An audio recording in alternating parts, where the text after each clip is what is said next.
नमस्कार मैत्रिणींनो, कशा आहात तुम्ही? सर्वप्रथम तुम्हाला श्री स्वामी समर्थ. तुम्हाला आजचा दिवस आनंदाचा, सुख समृद्धीचा ही स्वामीच्याने प्रार्थना करते आणि व्हिडिओला सुरुवात करते.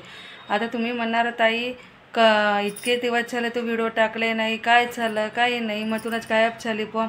त्याच्यासाठी मी तुम्हाला मागे पण सांगितलेलं होतं, मला हे बघा ह्या फोडापायरी मला खूप त्रास झाला आणि खूप म्हणजे खूपच त्रास झाला आहे. मला अजून पण त्रास होतो आहे, पण म्हटलं आता थोडं बरं वाटते, मला बोलायला पण येतं आहे त्यासाठी. तर मी इतके दिवस व्हिडिओ टाकले नाही त्यासाठी माफी मागते आणि व्हिडिओला सुरुवात करते. माझ्या मशीनचं पण काम बंद होतं. खरंच सांगते, माझ्या मशीनचं पण काम बंद होतं, कारण मला शिवताच येत नव्हत्या काही गोष्टी, मला बिलकुल करता येत नव्हत्या काही गोष्टी, म्हणून माझ्या मशीनचं पण काम बंद होतं. मी पहिल्यांदा आज म्हणजे इतक्या दिवसांनी, म्हणजे 1 महिना झाला असेल मला, 1 महिन्याने मी मशीनवर बसते आज. आणि 3च साड्या फॉल फिटिंग केलेल्या आहेत. आता ब्लाऊज स्टिचिंग करायचं आहे आणि देवाला प्रार्थना करा की माझे कस्टमर, म्हणजे आता तुम्हाला कसं सांगू, ब्लाऊज स्टिचिंग झाले नाही म्हणून कस्टमर पण रागात बसलेले आहेत माझे. तर त्याच्यासाठी मी माफी मागते माझ्या कस्टमरांना, सॉरी की मी तुमचे ब्लाऊज वेळेनुसार देऊ नाही शकली.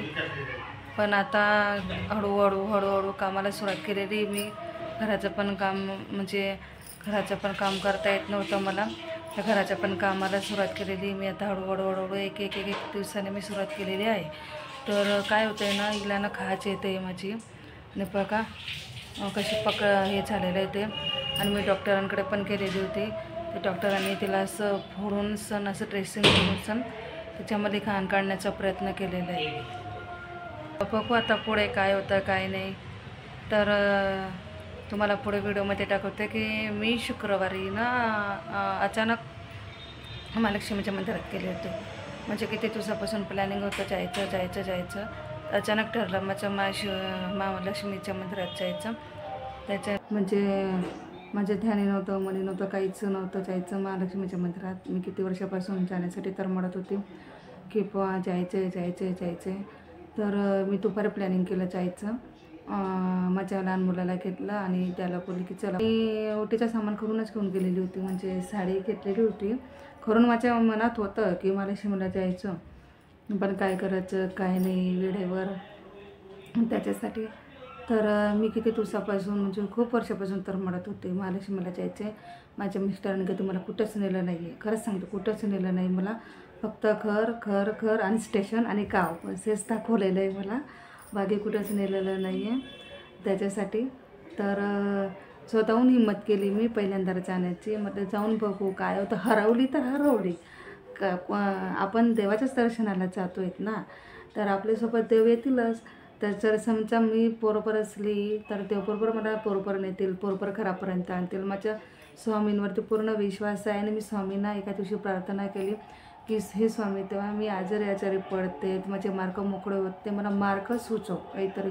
मी खरंच सांगते, खूप छान. एका गुरुवारी अशीच रडत बसली मी, बुधवारी का गुरुवारी अशीच रडत बसली मी, आणि मी स्वामींना निवेदन केलं, स्वामी मला मार्ग दाखवा, काहीतरी मार्ग दाखवा, नाही तर माझा विश्वास सुटून जाईल तुमच्यावरतून.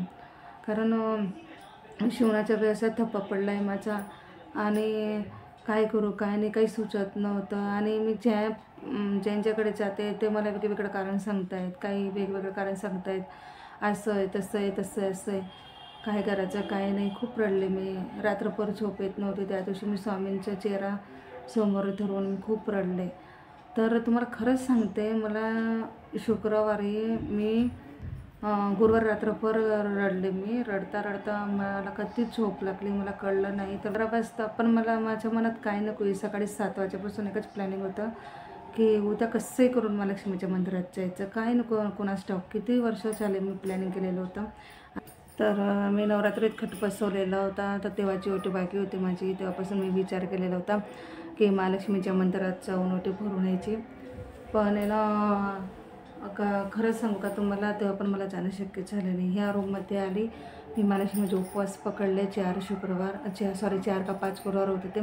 तेव्हा पण मी देवीची ओटी भरली, तेव्हा पण माझं निश्चित झालं नाही.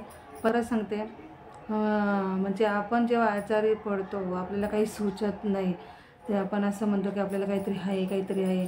ब्राह्मणाकडे जाऊ, याच्याकडे जाऊ, त्याच्याकडे जाऊ. खरंच सांगते, पण जेव्हा मी स्वामींपुढे रडले ना गुरुवारी, स्वामींनी मला शुक्रवारीच सकाळी मार्ग दाखवला. अचानक म्हणजे माझ्या ध्यानीने, खरंच सांगते, मी किती वर्ष झाले तर मरते. फक्त माझ्या मोठ्या मुलाला बोलली, चालतोय का? तो बोला, मम्मी मला हळदीला जायचे, मी काही येत नाही. मला ठीक आहे, मुलांना आपण आग्रह नाही करू शकत. माझ्या लहान मुलाला घेतलं नाही, निघाली मी. निघताना मी तिथून माझ्या मुलाला फोन करून करून विचारत होती, कुठं उतरायचं, काय उतरायचं, असं वगैरे वगैरे केलं मी. आणि तुम्हाला खरंच सांगते, जेव्हा बसमध्ये चढली ना मी, कुठून महालक्ष्मी स्टेशनवरतून उतरली मी आणि बसमध्ये चढली मी. आणि बसमधून उतरताना मला एक लेडीज भेटली. तर त्या मला स्वतःहून बोलल्यात, महालक्ष्मी मंदिरात जायचं आहे का? म्हटलं हो. म्हणे फर्स्ट टाईम आले आहेत का? म्हटलं हो, फर्स्ट टाईम आली. तर ते मला बोलले की तुम्ही कुठे राहतात? म्हटलं मी अंबरनाथला राहते. म्हणे काय, तुम्ही अंबरनाथला राहून तुम्हाला महालक्ष्मीचे मंदिर माहिती नाही अजूनपर्यंत? म्हटलं हो ना, काय करणार आहे, पण आता मी स्वतःची चित्तीने बाहेर पडली. तर त्या बोलल्या काही हरकत नाही, चला मी तुम्हाला नेते तिथपर्यंत.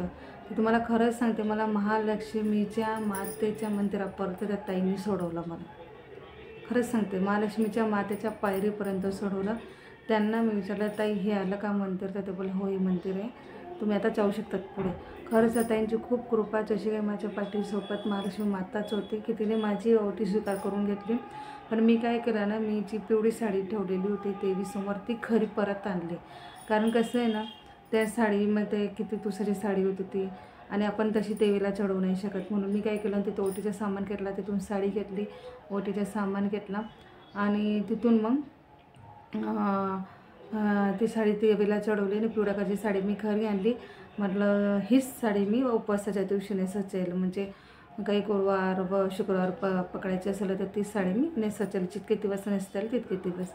तर खरंच सांगते, आपण स्वामी एकदम, म्हणजे खरंच सांगते, मी स्वामीसमोर रडून दिलेलं होतं गुरुवारी, की काय आहे, म्हणजे मी ज्यांच्याकडे जाते आचारासाठी ते मला एक एक वेगळं वेगळं वेगळं वेगळं सांगतायत. तर काय करू मी? एक तर माझं मार्ग मोकळे कर, एकतर मग मी तुझी सेवा बंद करून टाकेन. कारण माझे मार्गच मोकळे नाही होते, माझं काहीच होत नाही. तर तुमची सेवा होत नाही माझी, आणि मी हे पण मान्य करते, पण मी मनात ठेवले तुम्हाला स्वामी माऊली, तर मला मार्ग दाखवा. रोज बोलले मी स्वामींपुढे, रोज बोल मला मार्ग दाखवा. देवी यायला पण बोलली, आमच्या कुलदेवीला, की तुम्ही मला मार्ग दाखवा. खरंच सांगते, स्वामी म्हणतात, अरे तू 100 ठिकाणी फिरून ये, पण शेवटी तू माझ्याचकडे येशील. तू किती फिरलास, किती तू 100 ठिकाणी केलास, तरी तू शेवटी माझ्याकडेच येशील. आणि तू माझं पोट ठरलेलं आहे ना, मी तुला तुझं हे एक पोट धरून चालतो आहे ना मी तुझं, हे कधी सोडणार नाही. तर खरंच त्यांनी माझं बोट सोडलं नाही, आणि त्यांनी मला मार्ग दाखवला. की मी तुम्हाला काय सांगू प्रत्यक्ष, की मी एकदम हे झालेली होती. तर मी 2 वाजता इथून निघाली, आली 10:30 वाजता घरापर्यंत. मला स्वामींनी सुखरूप आणलं, आणि मी तिथून काय आणलं काय नाही हे पण मी तुम्हाला व्हिडिओमध्ये दाखवणार आहे पुढे. पण हा व्हिडिओ तुम्हाला शुक्रवारचा आहे, पण मी व्हिडिओ बनवलेला आहे आज. तर त्यासाठी म्हणजे माफ करा, मला व्हिडिओ थोडा मोठा झालेला आहे त्याच्यासाठी. पण खूप काही गोष्टी अशा असतात ना, की म्हणजे मी तुम्हाला कसं सांगू त्याचं मला कळत नाही आहे.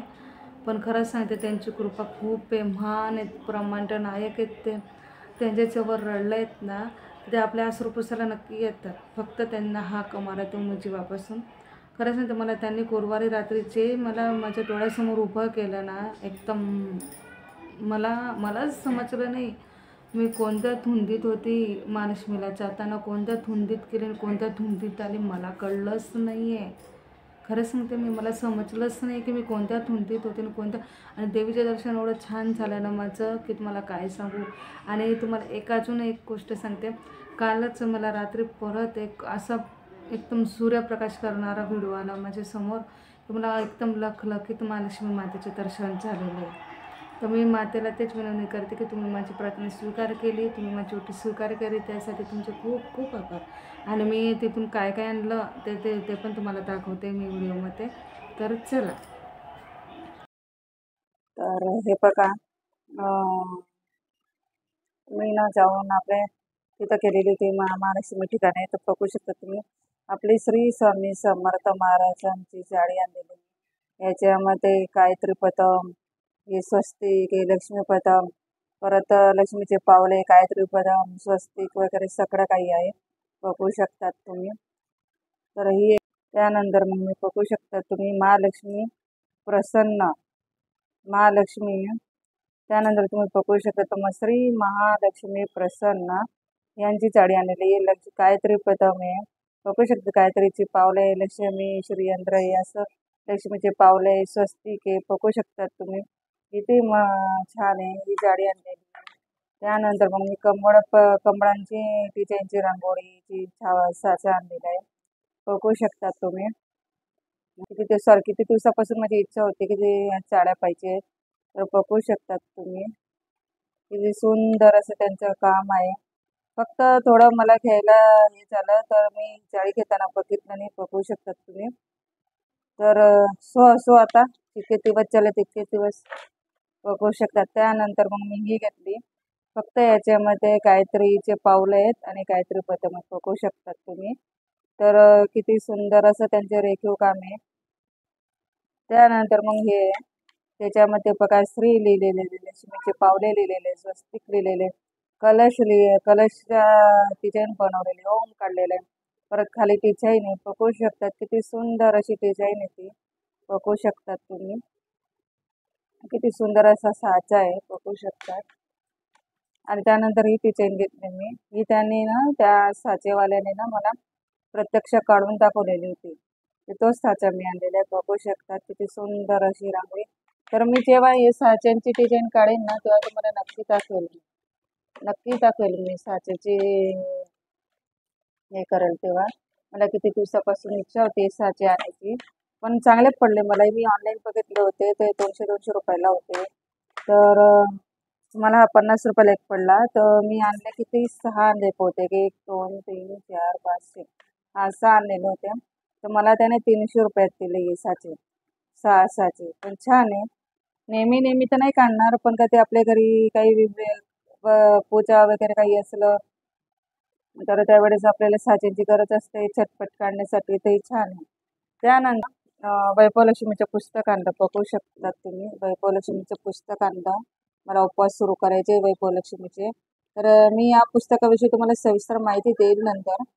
ते आपल्याकडे 2 प्रकारचे पुस्तकं असतात, पण मी हे आणलेलं याच्यामध्ये संपूर्ण माहिती, पण याची स्पेशल मी व्हिडिओ टाकणार आहे, बघू शकतात तुम्ही. त्यानंतर मग मी ना कुंकवाची टपी आणली, बघू शकतात. देवांना वापरण्यासाठी, बघू शकतात तुम्ही. देवांना वापरण्यासाठी कुंकू आणलं मी, बघू शकतात. त्यानंतर मग मी आपल्या महालक्ष्मी मातेला आणि अन्नपूर्णा मातेला वस्त्र आणलं, बघू शकतात तुम्ही. ते 15 रुपयाला वस्त्र होते हे, बघू शकतात किती सुंदर असे वस्त्र आहेत. आणि त्यानंतर मग मी बाळकृष्णाला वस्त्र घेतलं, बघू शकतात तुम्ही. हे पण किती सुंदर आहे, 15 रुपयाला. हेच वस्त्र आपल्याकडे ना आमच्या इथं मार्केटमध्ये बघितले होते मी, तर 30 40 रुपयाला होते. हेच वस्त्र तिथं मला 15 रुपयाला भेटले. तर वाटत होतं अजून घ्यायचे, पण सो आता बघू पुढे कधी जाण्याचा प्रसंग आला तेव्हा. ते 2 वस्त्र आणले. आणि माझी स्वामी माऊलींची ना छोटीशी मूर्ती आहे, मी तुम्हाला ती स्वामी माऊलींची मूर्ती पण दाखवते. त्याला वस्त्र अर्पण करता येत नाही, मला काहीच करता येत नाही, त्यामुळे त्यांनी मला त्यांच्याकडून दिलं, बघू शकतात तुम्ही.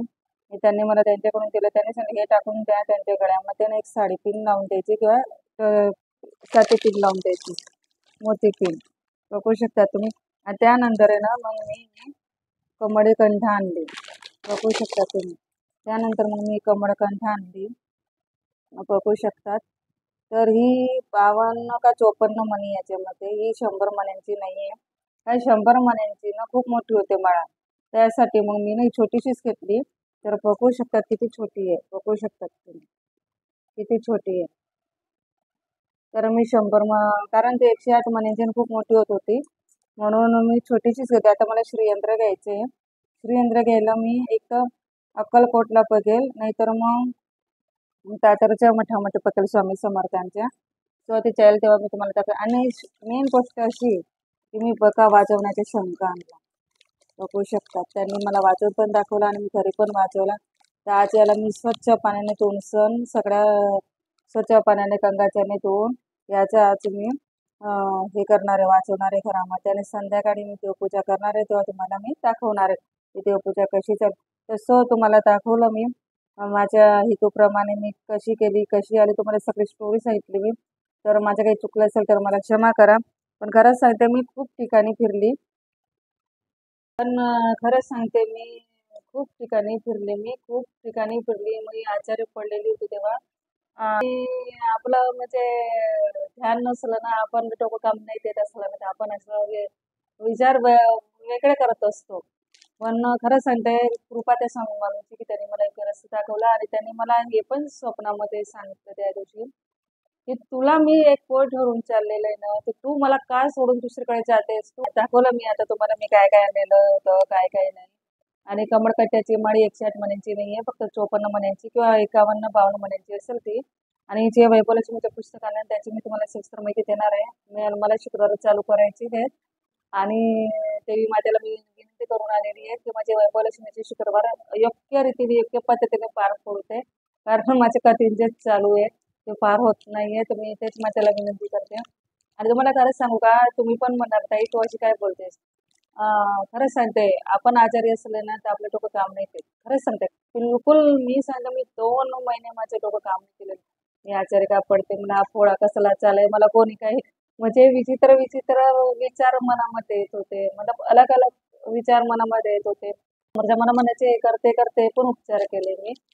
पण मला वाटतच नव्हतं. मला झोप खूप यायची. म्हणजे झोपलेलीच राहायची. घरात मन लागत नव्हतं, काहीच लागत नव्हतं. खरंच सांगते, प्रत्यक्ष मी तो रोज त्या दिवशी मी स्वामींना मनापासून हाक मारली. खरं सांगते, एक तर मध्ये स्वामी मला मार्ग दाखवा, नाहीतर मग मी तुमची सेवा बंद करेन.